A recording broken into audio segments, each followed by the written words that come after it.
nome é Gina Adams, eu estou aqui no Colégio EPI, eu estou entusiasmada para o projeto de digitalização, workshop de digitalização para o século XXI. Chama Columbus Coach como Wolf na DEA. Então, a base de esse me estará escrever projeto com nós quer implementar workshop aqui no Colégio EPI. Então, ora me discutir com mim reaccionar, viracina entusiasmar riba a possibilidade que nós decidir de não somente implementar para estudantes, pero para gente staff, dos docentes, todo trabalhador aqui no Colégio EPI fora de estudantes.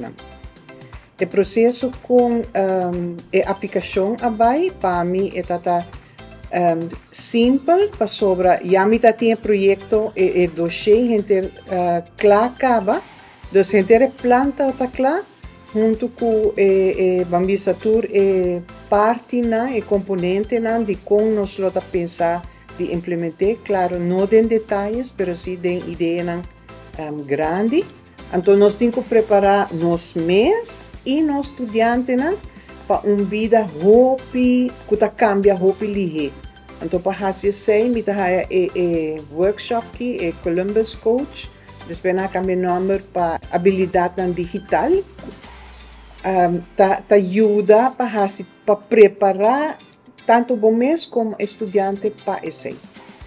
Então isso me gusta mais o primeiro projeto aqui.